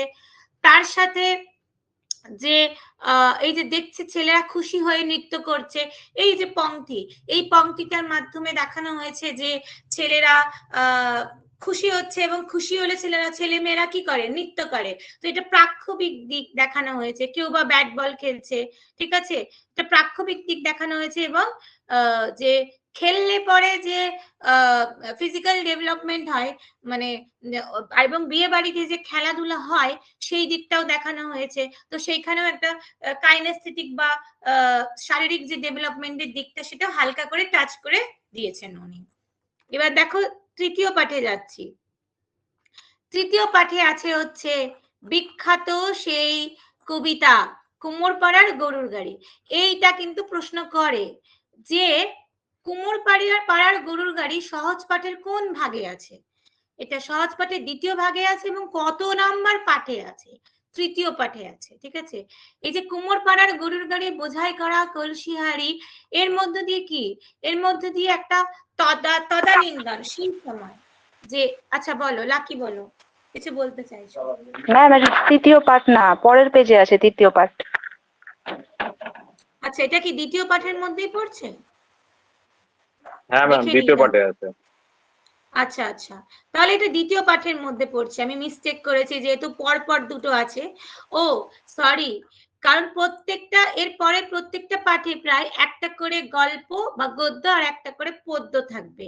তো এইখানে কিন্তু দ্বিতীয় পাঠের পদ্য হলো কুমোরপাড়ার গরুর গাড়ি। ওটা আমি ভুল করেছি, ওটা ঠিক করে নিও। Thank you Lucky. তো এই যে এইখানে কি, এইখানে যেমন মানে অনুস্বরের ব্যবহার আছে, গ দন্তের নয় যুক্তাক্ষরের ব্যবহার আছে, কয় র ফলা এগুলোর ব্যবহার আছে, পদ্মা দয়ময় গঞ্জে, এই যে যুক্তাক্ষরের ব্যবহার যেমন দেখানো হয়েছে, তেমন কিন্তু তদানীন্তন কালে যে হাট কেমন ভাবে বসতো এবং হাটের যে কমপ্লিট চিত্র, সেই চিত্রটাও কিন্তু এই কবিতার মধ্য দিয়ে ফুটিয়ে তোলা হয়েছে। এবার আমি জিজ্ঞাসা করব তোমাদেরকে একটা প্রশ্ন, সেটা হচ্ছে যে কুমোরপাড়ার গরুর গাড়ি, এই কবিতাটা তো আমরা খুব ছোটবেলায় খুব বেশি ব্যবহার করেছি এবং খুব পরিচিত কবিতা এটা, এবং এখনো খুব পরিচিত। এই যে এতটা ফেমাস হয়েছে কেন? সহজ পাঠে তো আরো অনেক কবিতা ছিল, কিন্তু এই কবিতাটা এতটা ফেমাস কেন হয়েছে, কি মনে হয় তোমাদের? ম্যাম হুম ম্যাম মানে এই কবিতায়, এই কুমোরপাড়ার গরুর গাড়ি কবিতায় কবি গ্রাম বাংলার পরিপূর্ণ চিত্র আঁকতে গিয়ে কিছু কিছু শব্দ চয়ন মানে শব্দ ব্যবহার করেছে যেগুলো একদম শিশুদের পরিচিত শব্দ। আর আর বলো, এক এক করে বলো। ওই শব্দগুলোই চয়ন করেছে যেগুলো একদম শিশুদের পরিচিত। আর গ্রাম বাংলার শীতকালের পরিবেশগুলো, মানে শীতকালের পরিবেশ বা হাটের পরিবেশ বর্ণনা করেছেন। আচ্ছা বেশ, দুটো পয়েন্ট এলো। এবার তরুণ বলো। অ্যাকচুয়ালি মানে এখানকার সব থেকে যেটা মেন ব্যাপার সেটা হচ্ছে ছদ্ম। আর বাচ্চাদেরকে তো সমবেত পাঠ করানো হয়, তাতে তারা বেশি ইয়ে করতে পারে, অ্যাডাপ্ট করতে পারে, তার জন্য এটা বেশি ইয়ে। মানে তুমি ছান্দিক দিকটাকে, মানে মোট কথা যে তোমরা ভাষাগত দিকটাকে বেশি হাইলাইট করছো, তাই তো? আর কেউ কিছু বলবে? ম্যাম এক কবিতার মাধ্যমে একটা ছন্দ একটা রয়েছে, যেখানে বাচ্চারা বেশি আকৃষ্ট করে বাচ্চাদের, আর একটা প্রাকৃতিক দিকটাকেও তুলে ধরেছে, যে কলসি হাড়ি গুলো যা পরিচিত শব্দ যেগুলো রয়েছে। প্রাকৃতিক না সামাজিক? প্রাকৃতিক। আচ্ছা আচ্ছা, এই যে কলসি হাড়ির কথা যে বললে, সামাজিক সামাজিক ম্যাম, সামাজিক সামাজিক। হ্যাঁ, কারণ কলসি হাড়ি তো প্রাকৃতিক জিনিস না, এটা তো মানুষের তৈরি জিনিস, তবে এটা কি করে প্রাকৃতিক? সামাজিক, মিস্টেক হয়ে গেছে। হ্যাঁ, তো মানে দুটো জিনিস এখানে আছে, এক হচ্ছে ছন্দ, অপূর্ব ছন্দ, আর দ্বিতীয়ত হচ্ছে যে একটা সামাজিক পরিপূর্ণ চিত্র, মানে এর আগে যে গদ্যগুলো আমরা দেখেছি সেই গদ্যগুলো যদি আমরা ভালো করে পড়ি তাহলে সেখানে কিন্তু একটা পরিপূর্ণ এক্স্যাক্টলি পরিপূর্ণ কোনো আমার কাছে মিস্টেক করা যাবে কোনো সমস্যা নেই, কিন্তু ইন্টারভিউ এর দিন কিন্তু কোনো মিস্টেক করা যাবে না, সেইভাবে নিজেকে তৈরি করে নিতে হবে। তো আশা করি সেটা তৈরি হয়ে যাবে সবাই। যারাই বলবে তারাই মিস্টেক করবে না, যারা চুপ থাকবে তারা মিস্টেক করবে। তো এবার এই যে মানে কবিতাটা বা পদ্যটা, এই পদ্যে যেমন অপূর্ব ছন্দ আছে তেমনি যে গ্রামীণ বাংলার যে হাট, সেই হাটের কিন্তু একটা পরিপূর্ণ চিত্র আছে, খণ্ড চিত্র না। কিন্তু আমরা যে আগের গদ্যগুলো দেখেছি সেই গদ্যগুলোতে ছোট ছোট কি মানে কি বলতো কোনো একটা সিচুয়েশন বা কোনো একটা অনুষ্ঠান, সেই অনুষ্ঠানে তো অনেকগুলো খণ্ড চিত্র থাকে না। ধরো একটা বিয়ে বাড়িতে যখন আমরা যাচ্ছি তখন সেই বিয়ে বাড়িতে মানে একদিকে যেমন বাচ্চাদের একটা চিত্র থাকে যে তারা খেলাধুলা করছে, তারা আনন্দ করছে, অন্যদিকে তেমন কিছু কূটনৈতিক মানুষ ষড়যন্ত্র করছে এবং পিএনপিসি করছে, এরকম চিত্র থাকে। আবার অন্যদিকে যে মেয়ের বাবা এবং মা তারা এবং যারা আপনজন তথাকথিত তারা ছুটে বেড়াচ্ছে বিয়ে বাড়ির আয়োজন করার জন্য। তো এরকম ছোট ছোট ছোট ছোট চিত্র নিয়ে কিন্তু একটা গোটা বিয়ের চিত্র তৈরি হয়। তো এর আগের যে গদ্য গুলো আমরা দেখেছি সেখানে এরকম অজস্র খণ্ডচিত্র সমন্বিত করেছেন, কিন্তু এই কবিতাটাতে একদিকে যেমন অপূর্ব ছন্দের ব্যবহার করেছেন, সেখানে সেরকম এই কবিতাটার মধ্য দিয়ে বা এই পদ্যটার মধ্যে দিয়ে কিন্তু একটাই উদ্দেশ্য যে একটা কমপ্লিট সম্পূর্ণ হাটের চিত্র তুলে ধরা। আর হয়তো বললে বিশ্বাস করবে না, কিন্তু আমি স্কুলে গিয়ে দেখেছি যে এই যে হাটের দিনগুলো পার্টিকুলার সপ্তাহে একদিন হাট হয় বা কোনো কোনো জায়গায় সপ্তাহে 2 দিন হাট হয়। এবার গ্রামের ছেলে মেয়েদের কাছে এই হাটের দিনগুলো কিন্তু একটা উৎসবের দিনের মতো। হ্যাঁ, মানে ওরা সমস্ত কিছু জমিয়ে রাখে ওই হাটের দিনে কিনবো বলে। হাটের দিনে পেন্সিল কিনবো, হাটের দিনে ইরেজার কিনবো, হাটের দিনে জুতো কিনবো, হাটের দিনে জামা কিনবো। মানে শুধু সবজি বা খাবার জিনিস যে কেনে ওরা তা নয়, ওরা সমস্ত কিছু হাটের দিনে কেনে। এবং গ্রামের মানুষগুলো বা গ্রামের ওই ছোট ছোট বাচ্চা ছেলে মেয়েগুলো প্রত্যেক দিন কিন্তু চকলেট ছাড়া, ধরো চপ খেতে ইচ্ছা করলো বা সিঙ্গারা খেতে ইচ্ছা করলো, ওরা কিন্তু প্রত্যেক দিন পায় না। ওদেরকে যদি মানে হাট ছাড়া অন্য কোনো দিন সেগুলো নিতে হয় তাহলে সাইকেল চালিয়ে অনেকটা পথ আসতে হয় কোনো একটা কাছাকাছি মফস্বল বা শহরে, তারপরে গিয়ে ওরা সেটাকে নেয়। কিন্তু মানে ওরা হাটের দিনটাই এমন পায় যে দিনটাতে ওরা ওদের সমস্ত মানে লোভনীয় যে খাওয়ার জিনিস যেটা ওরা চাইছে সেইটা ওরা কিনতে পারে হাটে এসে। সেখানে তারা জিলিপি পাচ্ছে, সিঙ্গারা পাচ্ছে, চপ পাচ্ছে, ইচ অ্যান্ড এভরিথিং পাচ্ছে। ঠিক আছে, তো মানে ওদের কাছে এই হাটের দিনটা একটা উৎসব মুখর দিন। তো সেই যে সিগনিফিকেন্টটা, সেই যে গুরুত্ব, ইম্পর্টেন্সটা, সেই ইম্পর্টেন্সটা কিন্তু এই কবিতার মধ্যে তুলে ধরা হয়েছে। এবং যখনই এরকম একটা কবিতা বাচ্চারা মানে বিশেষ করে গ্রাম বাংলার বাচ্চারা পড়তে বসে তখনই ওরা এটাকে রিলেট করতে পারে, ওদের ওই যে ইমোশনাল যে মানে কি বলবো ইমোশনাল যে খুশিটা, যে উৎফুল্ল যে ব্যাপারটা, সেটার সাথে কিন্তু রিলেট করতে পারে যে হ্যাঁ এই কবিতাটা আমাদের তো সপ্তাহে এরকম বুধবারে হাট হয়, তো আমাদের হাটেও তো এইরকম হয়। এখন হয়তো গরুর গাড়ি চলে না, এখন হয়তো সাইকেল নিয়ে আসে বা ভ্যান নিয়ে আসে, কিন্তু তাও তো মোটামুটি সব একই রকম চিত্র। তখন ওরা এটার সাথে নিজেদেরকে রিলেট করতে পারে, যার ফলে ওদের আরো বেশি মজা লাগে আর তত বেশি কবিতাটা পড়ে। তো একদিক দিয়ে যেমন একটা সুন্দর ভাষাগত ছান্দিক গুরুত্ব আছে এই কবিতাটার, তেমনি অন্যদিকে কিন্তু এই কবিতাটা ওই গ্রাম বাংলার বাচ্চাদের সাথে প্রাক্ষবিক দিক থেকে একটা সংযোগ তৈরি করে, যার জন্য কিন্তু বাচ্চারা এই কবিতাটা খুব বেশি পছন্দ করে। হ্যাঁ বলো। বলছিলাম যে কবিতা পাঠের মাধ্যমে কি স্পোকেন ডিফিকাল্টি দূর হয়? কবিতা পাঠের মধ্য দিয়ে স্পোকেন ডিফিকাল্টি থাকে যে মানুষের কিছু মানুষের যেগুলো নরমাল, স্পিচ, হ্যাঁ ওগুলো কি দূর হয়? অবভিয়াসলি দূর হয়, যেটাকে আমরা স্পিচ থেরাপি বলি, সেটা তো তাই না। স্পিচ থেরাপি মানে কি, মানে ধরো যাদের কথা বলতে অসুবিধা হয়, যারা ধরো পরিষ্কারভাবে কোনো শব্দ উচ্চারণ করতে পারে না, তাদেরকে স্পিচ থেরাপি দেওয়া হয়। তো স্পিচ থেরাপি মানে কি, সেখানে যেমন কি মানে প্রত্যেকটা ধ্বনিগত যে উচ্চারণ, সেই উচ্চারণটা যেমন শেখানো হয় বিভিন্ন রকমের ভাইব্রেশনের মাধ্যমে, তেমনি তার সাথে যখন তারা মানে দুটো ধাপ উপরে উঠে যায় তখন কিন্তু তাদেরকে ভীষণভাবে কবিতা পাঠ করানো হয়। একটা জিনিস লক্ষ্য করবে, যারা আবৃত্তি শিখেছে বা যারা আবৃত্তি করেছে, দেখো প্রত্যেকটা মানে ছোটবেলায় কিন্তু বহু বাবা মাই তাদের সন্তান সন্ততিকে আবৃত্তি শেখায়। তারা কি মানে কি খুব স্বনামধন্য জায়গায় যেতে পেরেছে রিসাইটার হিসেবে? সেটা কিন্তু না, ঠিক আছে। আবৃত্তি শেখানো হয়, তার উদ্দেশ্য একটাই, যাতে করে তাদের সন্তান সন্ততির যে উচ্চারণ, সেই উচ্চারণটা শুদ্ধ হয়। অনেকেই ম্যাক্সিমাম বাবা মাই এই উদ্দেশ্য নিয়ে, যারা একটু সচেতন, এই উদ্দেশ্য নিয়েই কিন্তু তাদের সন্তান সন্ততিকে আবৃত্তি শেখায়, ঠিক আছে। ছন্দের নলেজটা আসবে, উচ্চারণ শুদ্ধ হবে, সেখানে কোনো অশুদ্ধতা থাকবে না। তো এইগুলো নিয়ে এইগুলোর কারণে কিন্তু তাদেরকে আবৃত্তি শেখানো হয়। আচ্ছা, আশা করি এই হাট ম্যাডাম কবিতাটা হ্যাঁ বলো। ম্যাডাম ওখানে লেখা ছিল যে হাট বসেছে বক্সিগঞ্জে পদ্মাপাড়ে, তো এখানে পদ্মাপাড়ে বলতে কি তৎকালীন বাংলাদেশের কথা বলেছে? অবভিয়াসলি, কারণ সেই সময় বাংলা বঙ্গভূমি বলতে কিন্তু ওই বাংলাদেশ আর পশ্চিমবঙ্গ নিয়েই ছিল, ঠিক আছে।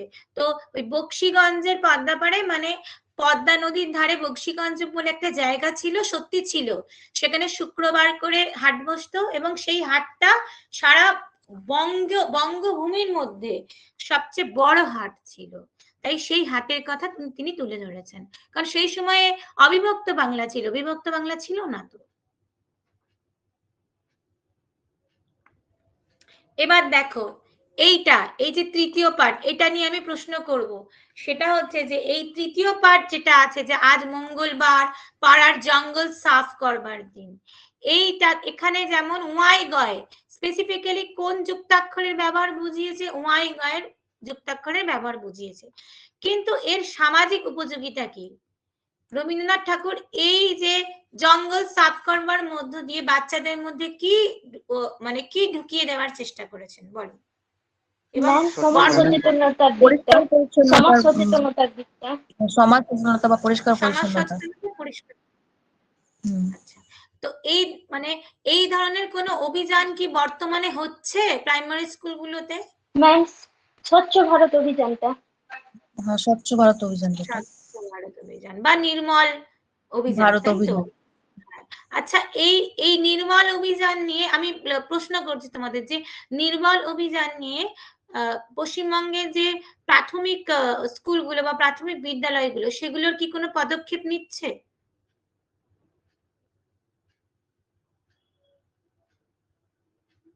নির্মল বাংলা বা নির্মল অভিযান, এইখানে কি প্রাথমিক স্কুলগুলোর কোনো অবদান রয়েছে বা কোনো পদক্ষেপ নিচ্ছে কি?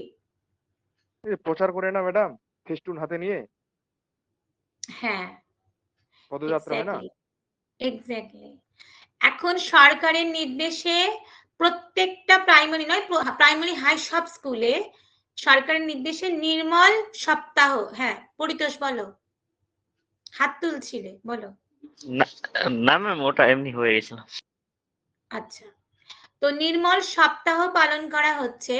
সেখানে আমাদের কি অর্ডার থাকে? আমাদের অর্ডার থাকে যে যখন প্রেয়ার হচ্ছে, সেই প্রেয়ারের লাইনে ওরা মানে বাচ্চারা আর কি, অবশ্যই ওদেরকে স্লোগান শেখাতে হবে, বিভিন্ন রকমের স্লোগান, পরিষ্কার পরিচ্ছন্নতা নিয়ে বিভিন্ন রকমের স্লোগান, যেমন আমরা সপ্তাহে 2 দিন নখ কাটবো, হ্যাঁ, বা আমরা জলের অপচয় বন্ধ করব, আমরা বাইরে বাথরুম করব না, বাথরুমেই বাথরুম করব, মানে এই জাতীয় নানান রকমের স্লোগান আছে। সেই স্লোগানগুলো পর্ষদের তরফ থেকে পাঠিয়ে দেওয়া হয়েছে।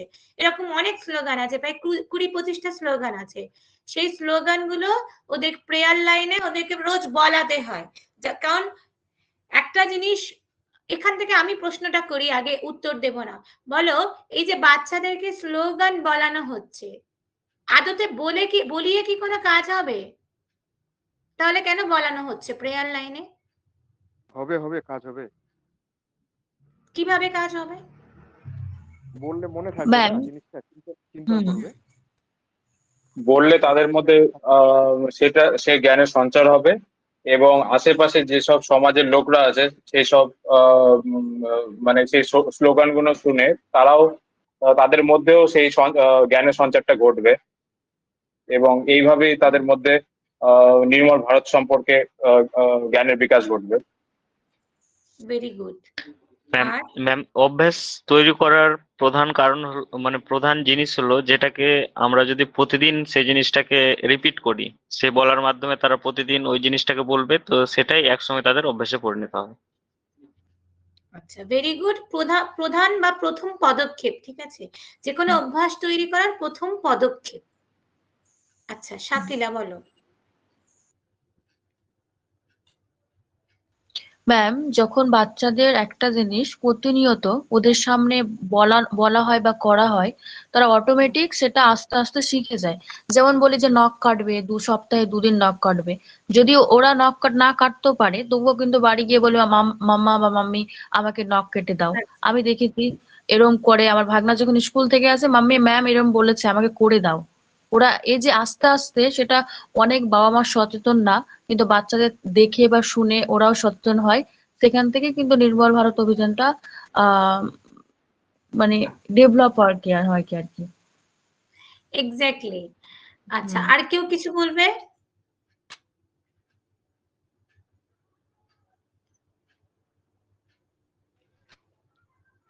ওকে, তো সবার মধ্য দিয়ে মানে সবাই ঠিকঠাক, একদম ঠিকঠাক উত্তর দিয়েছে এবং প্রত্যেকটা পয়েন্ট মানে আর কি হাইলাইট করেছে।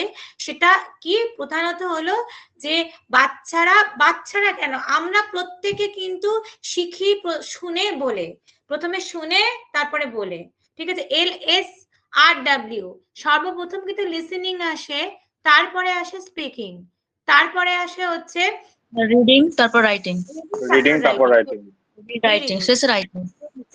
তো এই যে আমরা যখন বলছি, মানে আমরা টিচার বা বড়রা যখন বলছি, তখন ওরা শুনছে, শোনার পর যখন ওরা বলছে, তখন কিন্তু অলরেডি ওদের মাইন্ডে অর্ধেক ওই বিষয়টা স্থাপিত হয়ে গেল। এবার যখন ওরা ওটা পড়বে কখন, ওই ফেস্টুন, যেটা তরুণ বলেছিল যে ফেস্টুন হাতে ওদেরকে ঘোরানো হচ্ছে। এর পরের পদক্ষেপ কিন্তু ওটা তাই, প্রেয়ার লাইনে ওটা করিয়ে নিয়ে সপ্তাহে মানে 6 দিন স্কুল হয়, তো ওই 6 দিনের মধ্যে একদিন আমাদেরকে কি করতে হয়, ওদেরকে লাইন দিয়ে ওই ওদের ফেস্টুন হাতে ওদেরকে মানে সারা আর কি গ্রাম বা কিছুটা পথ ওদেরকে কিন্তু ঘোরাতে হয়। তো এর মধ্যে দিয়ে কি হয়, ওরা যখন এই ফেস্টুন হাতে নিয়ে ওটা মানে বলতে বলতে যাচ্ছে, তখন ওই ফেস্টুন দেখে ওরা পড়ছে, পড়াও হয়ে গেল। এবার আর কি পদক্ষেপ নিতে হয় এই নির্মল অভিযানে? আর একটা পদক্ষেপ হলো গার্জিয়ান মিটিং, ঠিক আছে।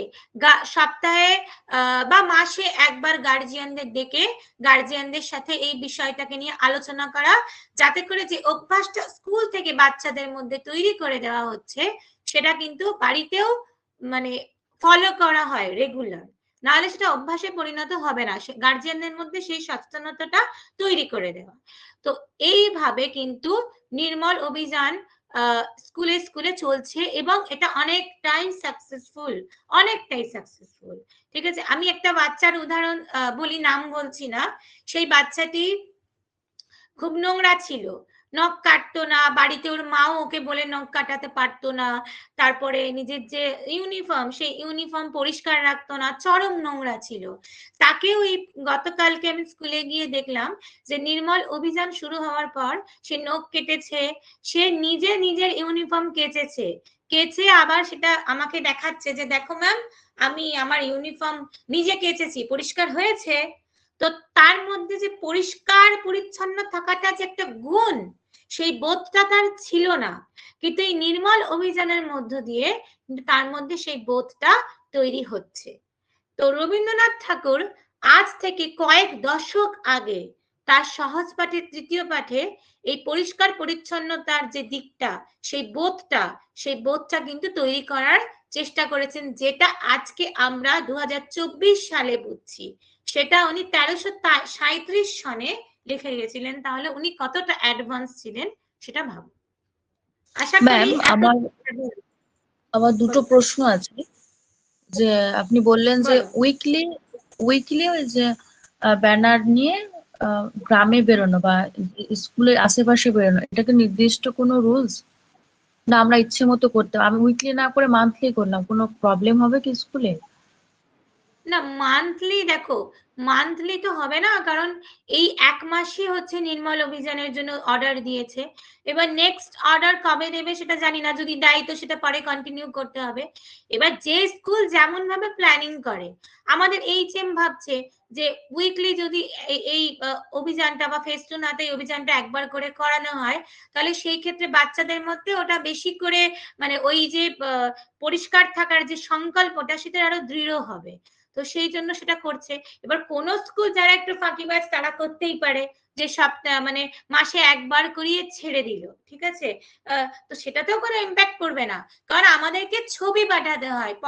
মানে যে ডিপিএসসি আছে সেই ডিপিএসসি তে আমাদেরকে ওই অভিযানের ভিডিও করে ছবি পাঠাতে হয়। এবার এরকম কোনো বাধ্যবাধকতা নেই যে উইকলি করতে হবে, যে স্কুল যেমন ভাবে প্ল্যানিং করবে।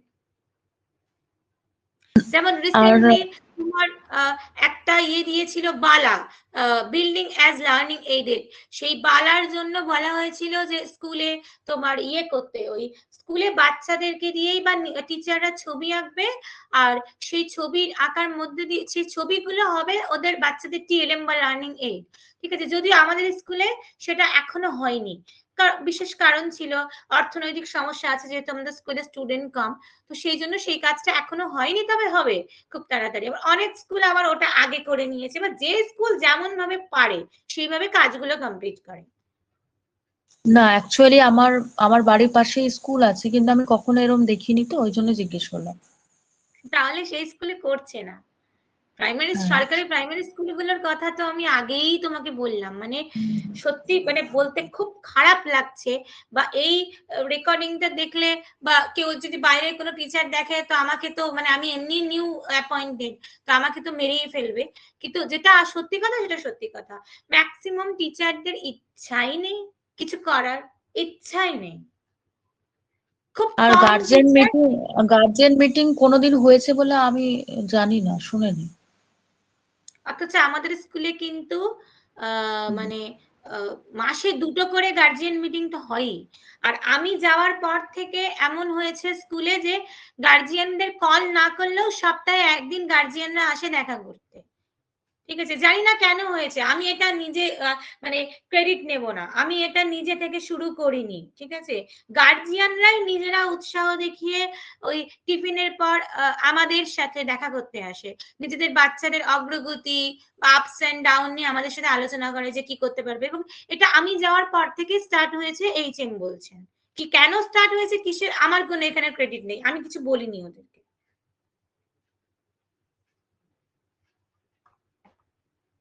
কিন্তু আমি বারবার একটা কথা, হ্যাঁ বলো। তাহলে আমাদের ওই উইকলি একটা ব্যানার নিয়ে বাড়ি মানে স্কুলের আশেপাশে নির্মলমূলক অভিযান করতে হবে, আর একটা মান্থলি 2বার গার্জেন মিটিং। ওটা করতে হবে। আর ডিটেইলস যে অর্ডার গুলো আসে, আমি সেই অর্ডার গুলো কালেক্ট করে রাখবো এবং অর্ডার গুলো তোমাদের পাঠিয়েও দেবো, ওই যে গ্রুপটা আছে সেখানে পাঠিয়েও দেবো। আচ্ছা, এবার একটা কথা বলি, যে শুভেন্দু কি ক্লাস করছো? আজকে শুভেন্দু কি ক্লাস করছো? মেবি আজকে শুভেন্দু ক্লাসে নেই মনে হয়, দেখতে পাচ্ছি না। দেখতে পাচ্ছি না। তো শুভেন্দু একটা কোশ্চেন পাঠিয়েছিল, আমরা হওয়ার পর করবে সব ঠিকঠাক, ওটা আমারও ভাবা হয়েছিল, ঠিক আছে, কিন্তু তার জন্য আমাকে কম জটিলতার শিকার হতে হচ্ছে না। সবকিছু ঠিক করতে গেলে অনেক টাইম লাগবে, টাইম লাগবে, তবে চেষ্টা করে যেতে হবে। তো এইটাই হচ্ছে এই যে এই তারপরে সহজ পাঠে কি আছে, কোদাল, ঝাঁটা, ঝুড়ি, আর নেমো, ভিঙ্গি, মেথরকে, পঙ্গপাল এসে, ওই ওয়াই গয়ের ব্যবহার এবং পরিষ্কার পরিচ্ছন্নতা। ঠিক আছে, বেসিক্যালি সহজ পাঠের দ্বিতীয় ভাগে এই যেমন এখানে দন্তের নয় দয়ের ব্যবহার, সহজ পাঠের দ্বিতীয় ভাগে ধীরে ধীরে সরল থেকে জটিল যুক্তাক্ষরে দেখিয়েছে, ব্যবহার দেখিয়েছে, এবং সামাজিক বিভিন্ন রকমের উৎসব অনুষ্ঠান, হাট, ঠিক আছে, সেইগুলো দেখিয়েছে, ছন্দের ব্যবহার দেখিয়েছে, আর দেখিয়েছে কি, আর দেখিয়েছে অনুস্বরের উচ্চারণ ওয়ার মতো, এবং যে কোনো শব্দে আমরা অনুস্বরও ব্যবহার করতে পারি, ওয়ারও ব্যবহার করতে পারি, যেখানে অনুস্বর ব্যবহার করছি সেখানে ওয়ার ব্যবহারও আমরা করতে পারি, সেটা দেখিয়েছেন। আর দেখিয়েছেন যে পরিষ্কার পরিচ্ছন্ন থাকা সামাজিক থেকে কতখানি গুরুত্বপূর্ণ, এবং কোন কোন শাকসবজি খেলে পুষ্টিগত দিক থেকে আমরা আমাদের উপকার হতে পারে সেগুলোও দেখিয়েছেন। তো পুরো সহজ পাঠের দ্বিতীয় ভাগ জুড়ে অ্যাকচুয়ালি ভাষাগত যে জিনিসটা সেটা হচ্ছে সহজ থেকে সরল, সরল থেকে জটিল যুক্তাক্ষরের ব্যবহার দেখিয়েছেন। ঠিক আছে, আর যেটা সেটা হচ্ছে যে ওই নির্মল অভিযানের যে ব্যাপারটা আমি বললাম সেটার অর্ডার গুলো আমি পাঠাবো, আর টেলিগ্রামে তোমাদের যে গ্রুপটা তৈরি করেছি আমি, সেখানে শুধু শুভেন্দু একটা প্রশ্ন পাঠিয়ে রেখে দিয়েছে, সবাই কিন্তু ওখানে প্রশ্ন করো, কারণ সপ্তাহে 3 দিন আমি যে ক্লাস নেব সেই 3 দিনের মধ্যে একদিন এই সপ্তাহটা আমার টানা ওই টেক্সট বুক নিয়ে আলোচনা করা হয়েছে, কিন্তু এটা হবে না। সপ্তাহে 3 দিন একদিন টেক্সট বুক আলোচনা করা হবে, একদিন ভাইবা নেব আমি, আর একদিন তোমরা ডেমো আমাকে আগে পাঠিয়ে রাখবে, সেই ডেমোটাকে অ্যানালিসিস করে ফিডব্যাক দেব। সপ্তাহে 3 দিন এইভাবে ভাগ করা হবে, প্রথম কথা। তৃতীয় কথা হচ্ছে আমি এক্ষুনি হোয়াটসঅ্যাপ করেছিলাম যে টেলিগ্রাম আমাকে আজ থেকে আর টোটাল 17 দিন ক্লাস নিতে দেবে, তারপরে পে না করলে আমাকে আর ক্লাস নিতে দেবে না। তো আমি ভাবছি যে আমি গুগল মিটে সুইচ করব, তো যতদিন না, আর অথবা হয়তো এর পরের মাসটা হয়তো আমি টেনে টুনে টিচমিন্টে নিলাম, কারণ টিচমিন্টের এত টাকার খেই আমার হজম হচ্ছে না, তো সেটা দেখছি আমি ম্যাম ট্রাই বলছি করছি। যে হ্যাঁ, গুগল মিটে কি ক্লাস রেকর্ডিং হয়? হ্যাঁ হয়, হয় হয় সব কিন্তু হয়। ওখানে অনেকগুলো অ্যাপস কে কম্বাইন করে ক্লাস নিতে হয়, ওটাই একটু সমস্যা, তো ওটা আমাকে শিখতে হবে, কারণ না হলে পরে ধরো টিচমিনকে যদি আমাকে 2000 টাকা দিয়ে দিতে হয় তাহলে কি করে চলবে, এবং ওদের গুগল কন্টিনিউয়াসলি মিটে ওদের আসুন তো ম্যাডাম, গুগল আমি মিটে গুগল আসুন। মিটে সুইচ করব। হ্যাঁ, গুগল তো মিটে ক্লাস করে বড় হয়ে গেলাম আমি। তো কালকেও ক্লাস আছে তোমাদের, আর এই ক্লাসটা তো তোমাদের নেওয়ার কথা ছিল শুক্রবারে, শুক্রবার। হ্যাঁ শুক্রবারে নেওয়ার কথা ছিল, তো সেটা আমি আজকে নিলাম, আর কালকে মানে সোমবার 9টা থেকে ক্লাস নেব আমি, এবং কালকে ভাইবার জন্য রেডি হয়ে এসো। ঠিক আছে, আমি একটার পর একটা প্রশ্ন নিয়ে আলোচনা করব, সেখানে যেমন টেক্সট বুকের প্রশ্ন থাকবে, সেখানে জিআই কমই থাকবে, আমি জিআই নিয়ে কালকে প্রশ্ন করব না, কালকে ম্যাক্সিমাম যে স্কুলে যে সিচুয়েশন বেসড যে প্রশ্নগুলো যেগুলো আমাদেরকে সব থেকে বেশি ভাবায় সেই সিচুয়েশন বেসড প্রশ্ন করব, এবং তোমরা সবাই পার্টিসিপেট করো, এমনটা যেন না হয় যে গুটি কতক জনই পার্টিসিপেট করছে বাকিরা চুপচাপ থাকছে, সেটা যেন না হয়। ম্যাম আমার একটু বলার ছিল যে আমার 22 তারিখ আর 29 তারিখ পরীক্ষা আছে, তো আমার এই মাসটা একটু হয়তো গন্ডগোল হতে পারে, মানে এক্সামের জন্য এম এর এক্সাম আছে, আইসিডিএস এর এক্সাম আছে, তো তারপরে আমার ফুলফিল রেসপন্স করতে পারবো। আচ্ছা, এবার সহজ পাঠ নিয়ে আর কেউ কিছু জানতে চাও, মানে সহজ পাঠের দ্বিতীয় ভাগ নিয়ে, দ্বিতীয় ভাগে স্পেসিফিক্যালি বিশেষ কিছু নিয়ে যেটা প্রথম ভাগে ছিল,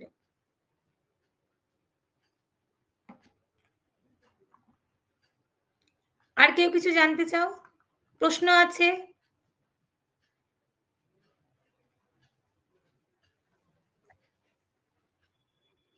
হ্যালো, কুনাল বলো।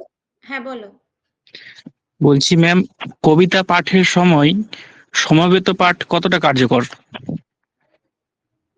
অবশ্যই সমবেত পাঠ কার্যকর, কারণ যখন প্রথম যে কার্যকারিতা সেটা হচ্ছে যখন তুমি ইন্ডিভিজুয়ালকে কবিতা পাঠ করতে দিচ্ছ তখন তার মধ্যে ভয়ের উদ্রেক ঘটে, সে ফ্রিলি পড়তে পারে না, কেন? কারণ তার মনে হয় যে আমি ঠিকঠাক পড়তে পারবো তো, আমি ঠিকঠাক আবৃত্তি করতে পারবো তো, এরকম তার একটা ভয়ের সঞ্চার ঘটে, যার ফলে সে সঠিকভাবে পাঠ করতে পারে না। কিন্তু যখন সমবেত পাঠ করছে তখন তার সেই ভয়টা থাকেই না, সে যে তারটাই শুধু শুনতে পাবে, শিক্ষক বা যারা জাজ আছে তারাই শুধু শুনতে পাবে তারটা, বাকি সবাই পড়ছে, সে ফ্রিলি পড়ছে। প্রথম কার্যকারিতা এইটা, তার কোনো সংকোচ থাকে না, ভয় থাকে না, মানে যারা পাঠ করছে পাঠক। দ্বিতীয়ত হচ্ছে যখন সমবেত পাঠ করছে, মোস্ট ইম্পর্টেন্ট দিক, তখন কারুর কোনো একটা পার্টিকুলার ইন্ডিভিজুয়ালের বা পাঠকের উচ্চারণগত ভুল থাকতেই পারে, তো যখন সবাই মিলে পাঠ করছে তখন দেখবে সেই উচ্চারণে কিন্তু অশুদ্ধতা কম, শুদ্ধ উচ্চারণ হচ্ছে অনেক বেশি। ঠিক আছে, তো যখন একজন অশুদ্ধ উচ্চারণকারী সমবেত পাঠ করছে তখন অটোমেটিক্যালি তার শব্দগুলো কিন্তু শুদ্ধ উচ্চারণ সে শিখে যাচ্ছে সেই সমবেত পাঠের মাধ্যমে। তারপরে কার্যকারিতা নাম্বার 3, কি 3 নাম্বার কার্যকারিতা হচ্ছে যে অনেক বেশি শুনতে ভালো লাগে এবং অনেক বেশি সেটা ছান্দিক একটা, এবং মানে অনেক বেশি সুরে সেটা পাঠ করা হয়। হ্যাঁ, তো এই 3টে হলো কার্যকারিতা, বোঝা গেল? এবং বাচ্চারা আনন্দিত হয়, মানে হ্যাঁ সবাই মিলে যখন বলে তো ওরা ভীষণ হ্যাঁ আনন্দিত হয়, একা বলতে যেহেতু ভয় পায় তো। হ্যাঁ, ভেরি গুড, সে আনন্দটাও কাজ করে। তো ক্লিয়ার হলো যে সমবেত পাঠ শিশুদের জন্য কেন বেশি উপযোগী? হ্যাঁ ম্যাম। ম্যাম বলছিলাম এই টেক্সট বুক গুলো থেকে কি এমতো প্রশ্ন হতে পারে যে চতুর্থ পাঠে কি টপিক আছে বা পঞ্চম পাঠে কি টপিক আছে? করতেই পারে।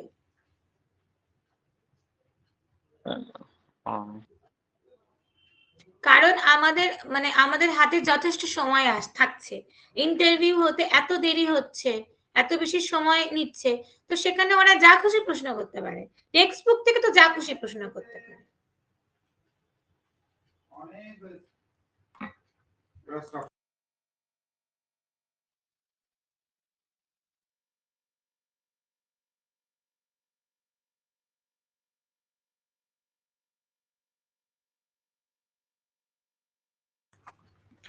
ওকে, আর কোনো কারোর প্রশ্ন আছে? ম্যাম আমার একটা প্রশ্ন ছিল যে অ্যাকচুয়ালি সিচুয়েশন বেসড কোয়েশ্চেন গুলো কিভাবে বলতে হয় আমার ভীষণভাবে প্রবলেম হচ্ছে, তার জন্য কোনো বই যদি সাজেস্ট করতেন তো খুব ভালো হতো, মানে প্রশ্নগুলো তো পাচ্ছি না। কোন বই তোমাকে সিচুয়েশন বেস প্রশ্নের উত্তর দিতে মানে উত্তর শেখাতে পারবে না, তোমাকে বলতে হবে, বলতে শিখবে। প্রশ্নগুলো বলতে হয় কিছু টেট ইন্টারভিউ এর যে বইগুলো আছে দেখবে ওই ইয়েতে পাওয়া যায়, তোমার অ্যামাজনে আছে, ছিল, হ্যাঁ ফ্লিপকার্ট অ্যামাজন আছে, ওখান থেকে কোনো একটা কিনতে পারো যেটা ভালো লাগবে। যে কোনো একটা নিলেই হবে? হ্যাঁ হ্যাঁ ম্যাডাম, কোনটাকে বলছে সিচুয়েশন বেস? এই তো যে বাচ্চারা ওরকম করছে কেন, তারপরে তোমার স্কুলে তোমার ক্লাসে একটা বাচ্চা খুব ডিস্টার্ব করছে, তো তুমি সেই বাচ্চাটাকে কিভাবে শান্ত করে তুমি পড়ানো শুরু করবে, এই ধরনের প্রশ্নগুলো হলো সিচুয়েশন বেস। ম্যাম এগুলোর কি কোনো কন্টেন্ট পাওয়া যাবে না, যে কোশ্চেন অ্যান্সার থাকতো, আমরা ওটাকে নিজের মতো মডিফাই করে বা গুছিয়ে লিখতাম বা কিছু? দেখো আমরা এখানে কিন্তু লিখতে যাচ্ছি না, হ্যাঁ আমরা এখানে বলতে যাচ্ছি। ইন্টারভিউ কখনোই মানে ইন্ডিভিজুয়াল টু ইন্ডিভিজুয়াল ইন্টারভিউ আলাদা হয়, এই কারণেই আলাদা হয়। আমি যেটা বলছি একই প্রশ্নের উত্তর আরেকজন সেটা বলবে না, কারণ এখানে কিন্তু মুখস্থের কোনো জায়গা নেই। যখনই মুখস্থের উপর নির্ভরশীল হবে তখনই তোমার ইন্টারভিউ ভালো হবে না, মাইন্ডে। কারণ ইন্টারভিউতে এতটাই নার্ভাস লাগে আর এতটাই আমাদের যে মানে মানে সেই সেন্স গুলো এতটাই স্লো কাজ করে যে সেখানে মুখস্থ করে কেউ পরিপাটিভাবে উত্তর দিয়ে আসতে পারবে না। যার পরিপাটিভাবে কথা বলার অভ্যাস আছে এবং যে রেগুলার সেটা অভ্যাস করেছে তাদেরই কেবল ইন্টারভিউ ভালো। ম্যাম তাহলে প্রতিবারের উত্তর তাহলে অন্য হতে পারে, মানে প্রতিবার কোনো একটা ফিক্সড উত্তর থাকে? তুমি যেমন আমি কুনালকে এক্ষুনি সরব পাঠের উপযোগিতার যে পয়েন্ট পয়েন্ট করে উত্তর দিলাম, তো পয়েন্ট একই থাকবে কিন্তু ভাষা আলাদা হবে। এবং এই পয়েন্টগুলো কিন্তু আমি কোনো বই থেকে পড়িনি বা কোনো কোথা থেকে আমি পাইনি, এই পয়েন্টগুলো কিন্তু আমার ভাবা। যে এই প্রশ্নের উত্তরটা ক্যাচ মানে উপযোগিতা কি কি হতে পারে, এগুলো ভাবা পুরোপুরি ভাবে। আর যত বেশি ম্যাম ওখানে ভাববে, তাহলে হ্যাঁ বলো। ওখানে তাহলে ইনস্ট্যান্ট ভেবে মানে অ্যান্সারটা রেডি করতে হবে, তাহলে আগে থেকে যে প্রিপেয়ার্ড হয়ে যাব যে এই কোশ্চেনের অ্যান্সার এটা বা কিছু। এমন এমন তো না যে তোমাকে যে প্রশ্নগুলো করবে এরকম তো বাধ্যতা নেই, যে বাধ্যতামূলক নয় যে তুমি যে প্রশ্নগুলো রেডি করে যাবে সেই প্রশ্নগুলোই তোমাকে ওনারা করবে।